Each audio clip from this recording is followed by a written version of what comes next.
Good morning and welcome.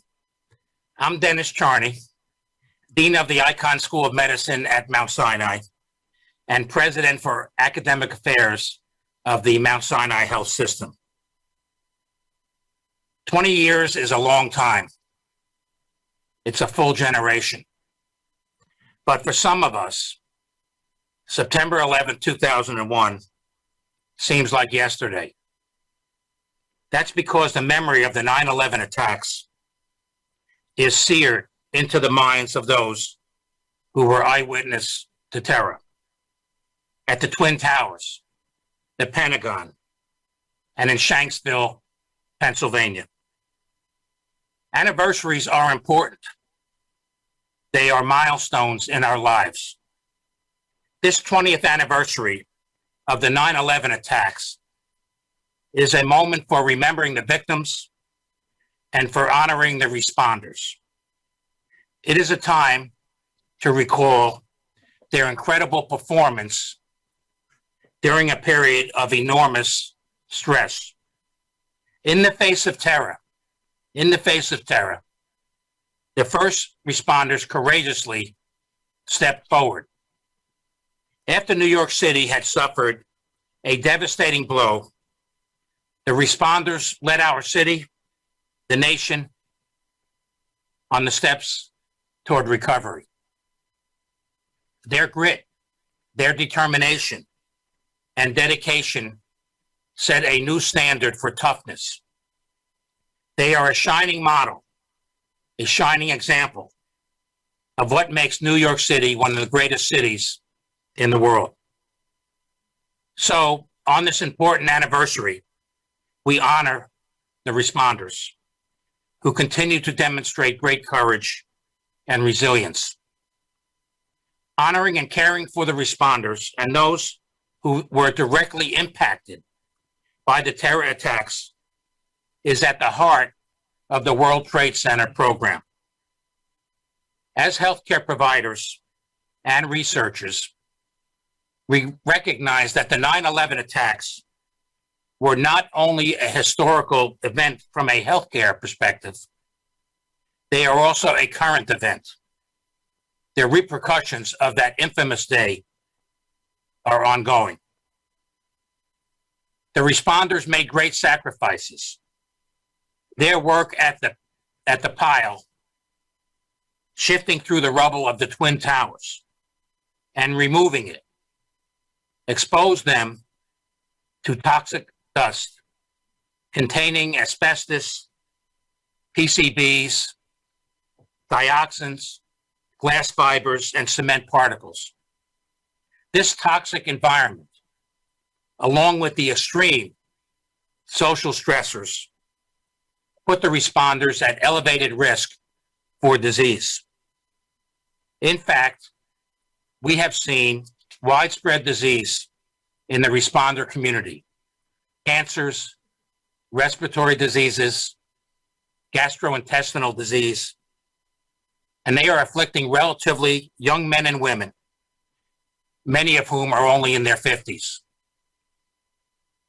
And understandably, we have seen many mental health challenges, especially around this time of the year. From the moment the attacks occurred, Mount Sinai assumed the responsibility of caring for the physical and mental disease of these heroes. A decade later, the Zandroga Act became law, establishing the World Trade Center program, which the federal government has committed to fund for the next 7 decades. It is important, very important, that the responders take advantage of this free medical monitoring and treatment that will always be available to them. And they are. Every week, new responders come to the Mount Sinai World Trade Center program, our clinical center of excellence for treatment of physical and psychological ailments. We have an exceptional provider team led by our medical director, Dr. Michael Crane. Dr. Crane has been working with the responders since that day, 9/11. First at Con Edison, and for the past 15 years at Mount Sinai. Not only does Mount Sinai provide clinical care, but we also are engaged in groundbreaking research.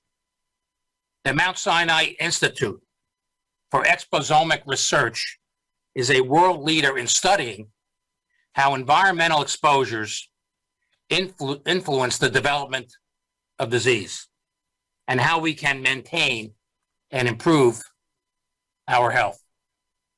We apply these research insights into our patient care of the responders.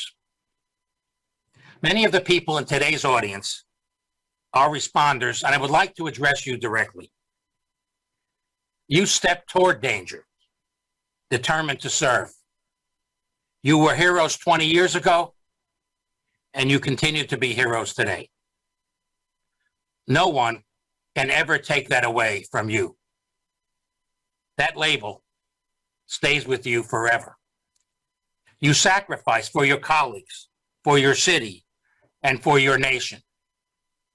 That sacrifice has never been forgotten and never will be forgotten, especially here at Mount Sinai. In fact, you influence our response to the pandemic. When COVID-19 hit us last year, we at Mount Sinai were responders. I knew from your experience that healthcare providers at the front line fighting COVID-19 were experiencing trauma and would need mental health support afterwards. That's why we established right away the Mount Sinai Center for Stress, Resilience, and Personal Growth to care for the mental health needs of the COVID-19 frontline workers, also heroes. Now, I am a psychiatrist, and I'm an expert on resilience. Resilience is an important skill for anyone who have walked through hell and back, as you have. I know you are a resilient bunch, but I want you to maintain that skill and build your resilience because it is important for your health, especially as you age. So I am recommending to you what I call the resilience prescription. As we commemorate the 20th anniversary of the 9/11 attacks, reframe that period in your mind. You cannot change the terrible facts of what happened that day, but keep uppermost in your mind the courage you brought to that time of terror. You can look back with great pride on what you accomplished and recognize that courage and strength are still within you to meet whatever obstacles you will face. Do your best to maintain an optimistic outlook in spite of your trauma. Embrace your personal moral compass. It guided you in the days after 9/11, when you met terror with true grit, devastation with determination. If you are a religious person, keep the faith. It can be helpful in tough times. Talk about your trauma. Don't hold it in. Share your feelings. Maintain a supportive social network of your friends and your family. By being there for each other, you're being helpful in protecting your health. All these practices build our resilience and help protect our health. This morning, our first panel will discuss insights from clinical leaders of the World Trade Center program. But first, let's watch a video that reminds us of the heroic actions of the responders to the 9/11 terrorist attack.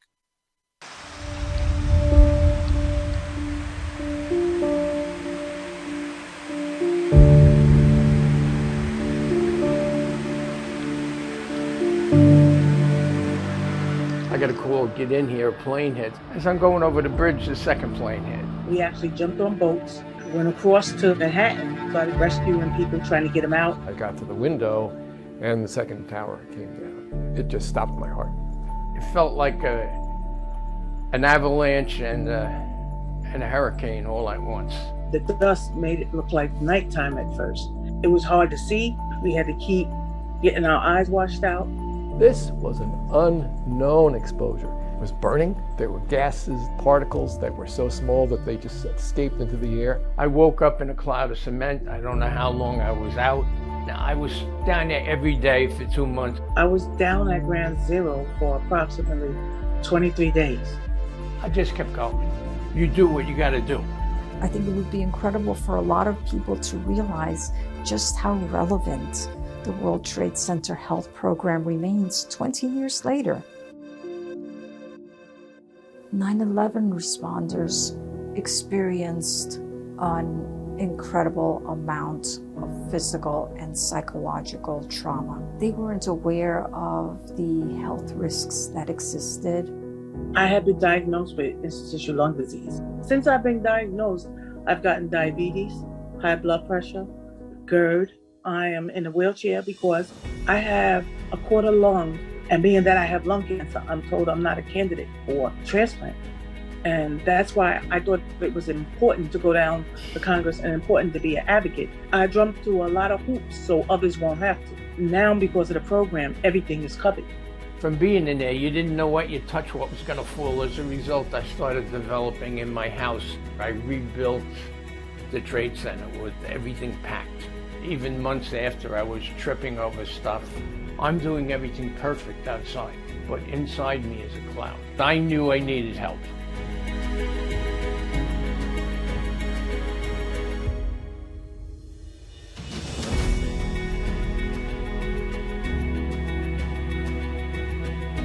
We've learned that it is critical to monitor those who have had traumatic experience over years. There are conditions that can arise much later on. We're following the patients, we're studying them, we're treating their illnesses, but at the back of all of that is the realization that we may not know the whole story yet. The people down there, we're sick. People are still getting sick. But the most important thing is we would do it again. We would do it again. Come talk to us. Take the step. There is something that we can do, that they don't have to continue living the way they have been. It makes my day every single day to work with these folks. And look at what they did. Look at how brave they were. The Mount Sinai program is a great program. I call them my dream team. These people know what the hell they're talking about, and that there is hope, and that other people have succeeded in spite of it.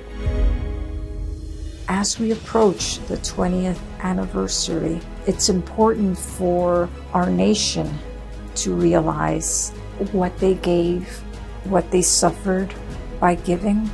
Our responders deserve to be honored. We need to take care of these people who gave so much. You can't see the bottom because it's eternal. You know, the flow of everybody's feelings are going into space. I try to think about who they were and what they were.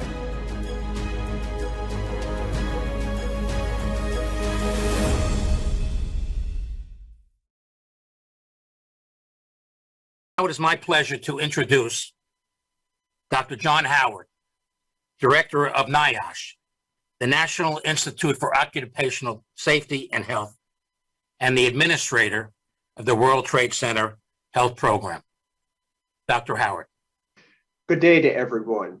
My name is John Howard, and I'm the Administrator of the World Trade Center Health Program. I'm very pleased to join you today for the 20th September 11th National Day of Service and Remembrance.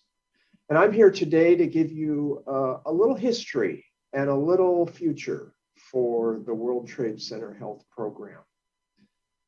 You know, back in 2001 and 2002, we all remember the terrorist attacks in New York City, at the Pentagon, Shanksville, Pennsylvania.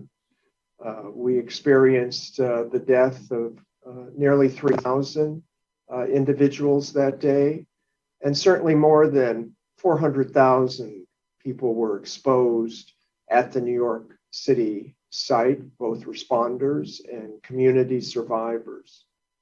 We were, as you all know, limited in the amount of exposure data that was collected at the time of 9/11 on the individual level. And that has certainly been an issue for us for the last 20 years in our research for health conditions that arise from the exposures of 9/11.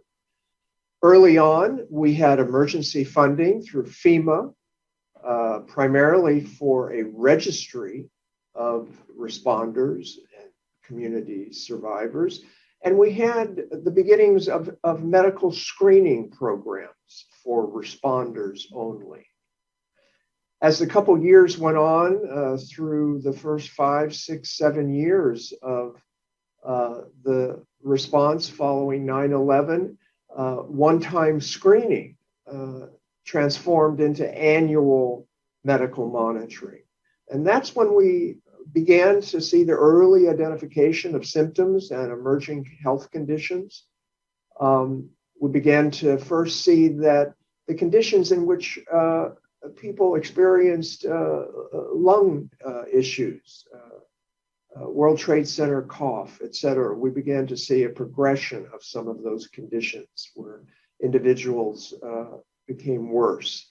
The Fire Department of New York City and the Mount Sinai Consortium, a collection of academic medical centers in the New York City area, began to follow individuals, responders, for these health conditions. We added treatment in addition to monitoring in 2006 for responders. And that became what was called the Medical Monitoring and Treatment Program. And finally, in 2008, due largely to the political action of the survivor community, the first time we had federal funds that were allocated, appropriated for community and resident population. At that time, the New York City Health and Hospitals World Trade Center Environmental Health Center, which had existed prior to 2008, became a funded partner, a vital partner in taking care of community responders and residents of 9/11. Finally, due to the strenuous efforts of responder and survivor stakeholders and their political representatives in Congress, the Congress passed the Zadroga Act in 2010 and reauthorized it in 2015. The bill was sponsored primarily by Representative Maloney with Representative Nadler and former Representative Peter King. It had 115 co-sponsors and was named after a New York City police detective whose death was first linked to 9/11 exposures. It continued the activity of the medical monitoring program, the Environmental Health Center, and registry activities, but it also importantly added Pentagon and Shanksville responder eligibility and survivors living outside of New York City metropolitan area. Importantly, it added a research program, education and outreach. It added steering committees, a partnership of government and the responder community and government and the survivor community. And very importantly, it added a federal advisory committee to look at the activities of the entire health program, the Scientific and Technical Advisory Committee, often called the STAC. Funding initially was only for 5 years, from 2011 to 2016, but it was extended in 2015 to 2090. A very important extension which allowed both responders and survivors who were receiving care from the program to have some assurance the program was not going to disappear in their lifetime and that care would be provided to them throughout their lifetime. So we'll switch a bit to the present. This slide illustrates our enrollment as of the end of June. And you can see here under the second column of legacy members, otherwise called grandfathered members, that already were part of our program before the Zadroga Act. There were about 60,000 of those individuals. But as we see here, new members, both responders and survivors, have almost equaled those legacy members at 51,000. So now today, we have a total of 112,000 members of the program. The program continues to grow. We continue to get applications, and I suspect that we will see that continue in the years ahead. When you look at the geographical distribution of members, you can see about 25,000 are actually in the nationwide provider network outside of the New York City metropolitan area. But we have members in all but one congressional district in the United States. And in fact, we have a large World Trade Center Health Program network of providers. As you can see here, almost 235,000 total providers that we have incorporated into our network. And here is a little map of the states that have the greatest number of members. Obviously, the New York State, Pennsylvania, New Jersey. But we also have members in Florida and Texas and Colorado and California throughout the United States. It truly is a national federal health program. The conditions that we cover are largely, as many of you know, acute traumatic injuries, aerodigestive conditions, both a term describing both respiratory and digestive conditions, cancers, mental health conditions, and musculoskeletal disorders. The Congress provided a list, a statutory list, if you will, of conditions that were given to the program in 2010, but it also gave us the authority to add other conditions to that list. And the first set of conditions that were added in 2012 after passage of the Zadroga Act were cancers. Acute traumatic injuries were added in 2016, and new onset COPD was also added in 2016. We continue to receive requests or petitions from members to add conditions, and we continue to evaluate the medical evidence, both from our research partners, the medical literature, and other sources, to be able to make a decision about whether to add a condition or not.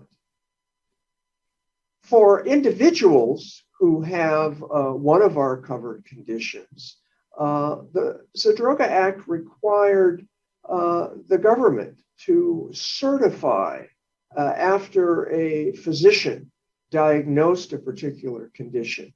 And that certification process is unique in health plans. If a certification decision results in a denial by the program, the member has an appeal right. As of June 30th, we have about half of our members, 65,000 members, have at least one certified World Trade Center related health condition.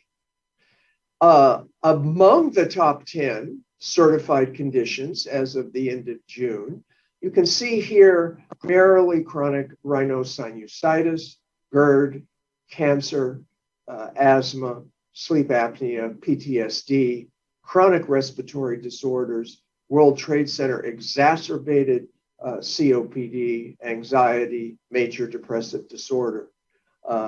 And we have certifications for other diseases in lesser numbers for responders and survivors. Our top 10 certified cancers as of the end of June were non-melanoma skin, which is the most common cancer in the United States, and we see the same in our membership, as well as prostate, female breast cancer, melanoma of the skin, lymphoma, thyroid cancer, lung disease, cancer, kidney cancer, leukemia, and colon cancer. So I wanted to end this short presentation to commemorate the 20th 9/11 attack on New York City, the Pentagon, and Shanksville by thanking our members. I want to thank our healthcare providers, our network of providers. I want to thank our congressional sponsors. And I want to take a moment for all of us to remember those both who died on September 11th and our members who continue to suffer from health conditions. And I want to wish you all the best and thank you for inviting me today.